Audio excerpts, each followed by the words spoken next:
Barang siapa dari ahlul adalah. Ahlul adalah kalau zaman sekarang bisa kita katakan santri, kiai, ustadz, ya. Pokoknya orang-orang soleh yang dia terpandang akan ilmu agamanya.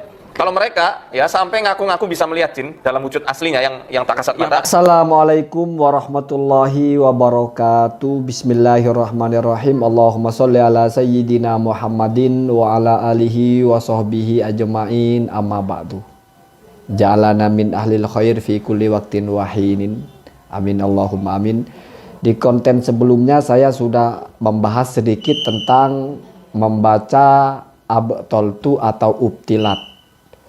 Ya, jadi saya menyampaikan perbedaan pendapat kepada Gus Ali atau kajian kitab Turos, karena kata beliau dibacanya ubtilat, saya membacanya abtoltu, dan itu bukan perdebatan yang berat karena ini hanya soal membaca di mana maknanya itu tetap sama, yaitu syahadahnya tidak diterima atau dibatalkan.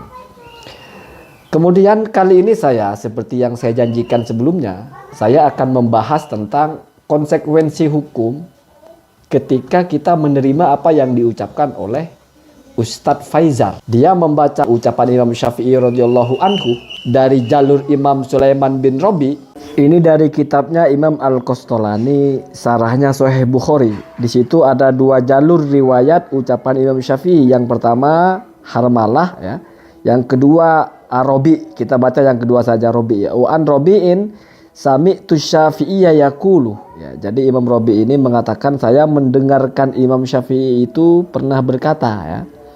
Man za'ama min ahlil adalati, barang siapa dari ahlil adalah, ya. Kita catat dulu ahlul adalah ini, ya. Barang siapa orang yang tercatat sebagai ahlul adalah, lalu dia mengaku za'ama annahu bahwasanya orang itu yaro melihat orang itu al jinna kepada jin, ya. Jadi ada orang yang sudah berstatus sebagai ahlul adalah lalu pernah mengatakan atau mengaku dia melihat jin. Ini maksudnya melihat jin kita bawakan dari Imam Ibnu Hajar Al-Asqalani. Maksud dari Imam Syafi'i ini adalah melihat jin secara asli, bentuk aslinya, ya. Ala suarin khuliqat, pada bentuk di mana jin itu dibuat, bentuk aslinya gitu. Maka ya kalau Gus Ali kan membacanya ubtilat syahadatuhu, dibatalkan syahadahnya. Kalau saya membacanya abtoltu syahadatahu, aku batalkan syahadatnya. Jadi Imam Syafi'i mengatakan batal syahadatnya orang seperti itu. Kemudian li'anna Allah ta'ala yaqulu, karena ada firman Allah, innahu yarakum, potongannya begitu, ya. Innahu yarakum huwa wa qabiluhu min haitsu la tarawnahum, kan begitu lengkapnya. Kemudian ada tambahannya illa ayyakuna nabiyan. Kita fokus kepada ahlul adalah. Nah, apa yang dimaksud dengan ahlul adalah ini? Benarkah apa yang diucapkan oleh Ustadz Faizar tentang ahlul adalah ini?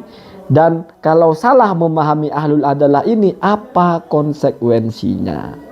Merusak hukum fikih, ya. Itu yang akan saya bahas, ya. Ustadz Faizar ini menjelaskan bahwasannya ahlul adalah ini kalau zaman sekarang anggap seperti kiai, seperti ustadz, seperti muallim lah, orang yang mengajarkan ilmu agama, santri yang berilmu lalu mengajarkan agama, lalu dikaitkan dengan tidak boleh mengambil sanad dari orang itu, tidak boleh berguru kepadanya lah bahasanya. Ini seolah-olah benar gitu, seolah-olah masuk akal gitu. Orang kalau ngaku-ngaku melihat jin, ya berarti tidak bisa kita berguru kepada dia gitu. Seolah-olah dari ucapan ini natural saja, nggak ada persoalan. Tetapi alhamdulillah Ustadz Faizar, ya, sudah mengklarifikasi, katanya bahwa itu hanya pemahaman dia saja. Artinya itu bukan ucapan Imam Syafi'inya seperti itu, tapi pemahaman dia saja. Bagus, ya, bagus, jempol lah. Ketika dikritik orang, ya menerima, karena Gus Ali sudah mengkritik itu jangan diintisapkan kepada Imam Syafi'i bagian kiai-kiainya itu, karena itu pemahaman ente saja. Sekarang saya akan sampaikan satu pembanding tentang hal ini, bahwasanya cara meng-cross-check pemahamannya Ustadz Faizar ini apakah benar sesuai dengan yang dimaksudkan Imam Syafi'i, ya. Artinya apakah tafsiran itu relevan dengan konteks ucapan Imam Syafi'i. Maka kita telaah ucapan ulama Syafi'iyah ketika membawakan makolahnya Imam Syafi'i tersebut. di bagian apa dia membahas itu dan kemana arahnya. Kalau Anda baca kitab Imam Al-Qastolani, Irsyadus Syari ya, Irsyadus Sari ya, sarahnya Sahih Bukhari ya. Kalau yang kita kenalkan Sahih Bukhari itu sarahnya Fathul Bari. Fathul Barinya pun yang punya Ibnu Hajar ya. Padahal ada juga Fathul Bari itu punya Ibnu Rajab ya.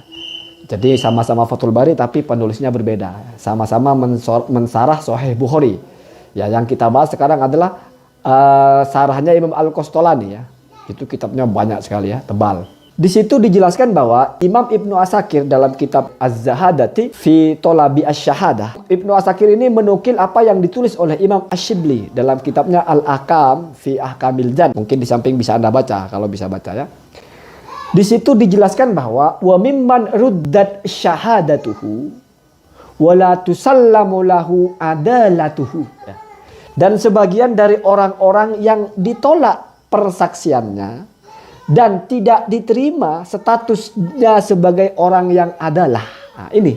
Jadi ada syahadah, ada adalah. Jadi orang yang syahadatnya ditolak karena dia sudah tidak dianggap adalah, salah satunya adalah orang yang mengaku melihat jin dalam bentuk aslinya. Ya, saya sudah bawakan yang paling komprehensif ini ya. Karena Ibnu Hajar Al-Asqalani dalam Fathul Bari mengatakan kalamu Syafi'i mahmulun ya, ala ru'yatil jinni ala suwarin allati khuliqat ya. Melihat jin dalam bentuk aslinya begitu. Itu yang dimaksud Imam Syafi'i begitu kata Ibnu Hajar ya. Jadi kita terima karena Ibnu Hajar mesti lebih paham maksudnya. Kemudian kalau dikaitkan dengan syahadah dan adalah, maka kita masuk kepada bab fikih berarti. Berarti di sini syahadah ini adalah persaksian ya. Dalam fikih itu dalam pernikahan kita tahu ada saksi ya kan. Dalam tadayun Al-Qur'an juga memerintahkan kalau mau ada pencatatan ya harus ada saksinya kan begitu. Atau orang ngambil barang kita bisa mengklaim itu barang kita dan disinilah kita ada konsep istilah syahadah. Saksi ya, saksi. Syarat dari seorang menjadi saksi, ya, ini pentingnya ya. Syarat dari seseorang menjadi saksi artinya kesaksiannya bisa diterima itu banyak. Yang pertama Islam ya. Akil baligh ya, kalau anak kecil tidak ya. Kemudian salah satunya adalah al-adluh. Jadi adlun ini adalah syarat seseorang boleh bersaksi atau syarat seseorang diterima kesaksiannya atau syarat seseorang boleh memberikan kesaksian dan kesaksiannya diterima. Itu salah satunya adalah. Kalau kita sudah paham seperti ini, maka berarti ahlul adalah ya, adalah ahlus syahadah. Begitu. Orang yang adalah ini adalah orang yang adalah bukan ya, adalah pakai ain ya. Orang adalah ini atau ahlul adalah ini adalah orang-orang yang boleh menjadi saksi atau orang-orang yang kesaksiannya itu berlaku, begitu ya. Kalau orang kesaksiannya tidak berlaku, berarti dia bukan termasuk ahlul adalah. Begitu ya. Jadi ini kita pahami dulu adalah dan syahadah itu apa hubungannya ya. Jadi salah satu dari syarat orang boleh menjadi syahadah atau salah satu syaratnya syahadah itu diterima adalah ketika yang bersaksi atau syahidnya adalah adlun atau masuk min ahlil adalah, orang yang adalah. Adalah itu apa? Tidak mungkin toh adalah itu adalah harus kiai, harus alim, enggak ada agama mengajarkan begitu. Harus mutafaqih fiddin, enggak, harus santri, harus biasa memberikan sanad menjadi guru orang-orang, enggak. Adalah itu yang penting ya. Walau zahiron, walaupun hanya secara zahir apa? Yajtanibu al-kabair. Dikenal bukan sebagai pelaku dosa besar, bukan pezina, bukan pembunuh ya. Jadi kalau kita sudah melihat orang ini baik-baik saja, artinya kita tidak mengenal dia sebagai pelaku dosa. Walau zahiron, kalau ternyata dia dalam dirinya itu urusan lain. Ini saya ambil dari Fiqhul Manhaji ya. Sudah boleh dia bersaksi, sudah masuk dia kepada ahlul adalah. Walaupun dia bodoh ilmu agama. Kenapa? Karena dalam adalah ada syarat alim. Alim di situ maksudnya adalah alimun bil masyhud. Dia tahu apa yang disaksikan. Ya kan lucu, kamu tidak tahu, kamu kok bersaksi begitu ya. Jadi nggak harus ustadz, nggak harus kiai, nggak harus ulama ya. Kamu kalau mau menikah siapa yang menjadi saksi? Masa harus kiai, harus ustadz? Kan nggak juga ya. Kalau kita memahami seperti Ustadz Faizar itu, yang pertama dia bertentangan dengan pemahaman yang dinukil oleh Ibnu Asakir, jelas berarti kan bermasalah lah. Kok orang sekarang punya pemahaman sendiri bertentangan dengan pemahaman ulama, bermasalah. Ya. Bermasalah lah. Saya tidak membandingkan dia dengan Imam Syafi'i seperti Gus Ali. Ya, wallahu alam apa pertimbangannya kok dibandingkan dengan Imam Syafi'i. Padahal Imam Syafi'i ini kan sahibun nas sih, yang punya nasnya. Lalu Imam Ibnu Asakir punya interpretasi. Lalu Ustadz Faizar punya interpretasi. Maka ini yang kita bandingkan. Ya, beda sama wasumur juga jauh.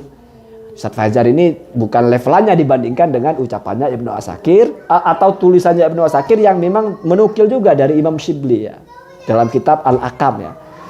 Jadi kalau ucapan Imam Syafi'i ini oleh ulama Syafi'iyah dibawa kepada tentang kes persaksian kaitannya dengan orang ini apakah dianggap sebagai ahlul adalah, artinya punya sifat adil sehingga layak bersaksi atau tidak, maka berarti tidak bicara kapasitas keilmuan, tidak bicara profesi, dia sebagai kiai, sebagai pedagang, tukang bakso atau sebagai apa, tapi diperlihatkan dari perilakunya ya.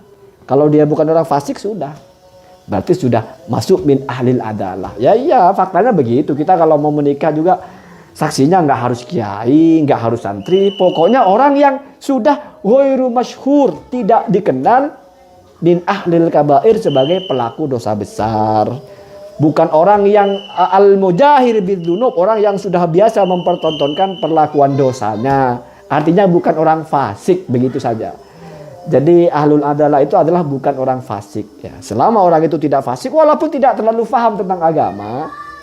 Maksudnya paham tentang agama ini bukan ahli ilmu seperti kiai, seperti ustadz, seperti orang yang biasa memberikan sanad, ya nggak ada masalah. Nah, ketika oleh Ustadz Faizar ini disempitkan kepada kiai, ustadz atau santri yang biasa memberikan sanad sehingga ada bahasa tidak boleh berguru, berarti kan orang alim kok. Kalau orang bodoh, ngapain ada bahasa tidak boleh berguru? Ngapain kita berguru kalau kepada orang bodoh ya? Seolah-olah hanya itu ahlul adalah. Atau seolah-olah itulah ahlul adalah. Ya. Padahal bukan. Jadi begitu ya. Jadi meluruskan secara fikih saja. Ya. Biar konsep-konsep dalam keilmuan ini tidak tumpang tindih gitu ya. Satu sisi hanya menjelaskan bahwa syarat orang menjadi syahid itu, yaitu adil. Kriteria adil itu ya, adil bukan bahasa Indonesia ya, al-adlu. Kriteria al-adlu itu adalah yajtanibu al-kabair. Begitu ya. Ini kok adalah diartikan orang berilmu, kiai dan sebagainya. Kan ini lalu merusak hukum yang sebelumnya. Di mana ini lebih general gitu ya. Kalau diterapkan di kampung ini yang ahlul adalah semuanya. Karena di sini nggak ada orang yang terbiasa membunuh, terbiasa berzina. Nggak ada, kampung ini kampung Islam misalnya. Semua orang ya jamaah sholat. Walaupun mereka bukan ahli ilmu, bukan orang yang bisa baca kitab, enggak. Ya semua ahlul adalah. Siapapun boleh menjadi saksi. Tapi kalau pakai konsepnya Ustadz Azhar ini, Faizar ya, Ustadz Faizar ini, berarti mereka bukan ahlul adalah. Kenapa? Karena bukan kiai. Saya kalau ngomong kiai itu maksudnya bukan ahli ilmu lah. Bukan orang yang biasa ngajar ilmu begitu ya. Jadi kan jadi repot. Berarti mereka itu semua ditolak syahadatnya. Kan jadi repot ya. Secara tidak langsung kan begitu konsekuensinya. Berarti mereka semua tidak berhak menjadi saksi, tidak berhak diterima kesaksiannya karena mereka bukan ahlul adalah. Karena ahlul adalah ini syarat orang boleh diterima kesaksiannya ya. Itu saja sih. Ini bukan apa ya. Mungkin orang salah ngomong biasa. Dan kaitannya ini memang hal-hal yang tema-tema yang mungkin tidak langsung berkaitan dengan amaliyah kita sesat, kafir dan syirik ya. Ya kasarnya ini nggak berkaitan dengan salafi wahabi sebetulnya ya. Semoga ada manfaatnya. Assalamualaikum warahmatullahi wabarakatuh.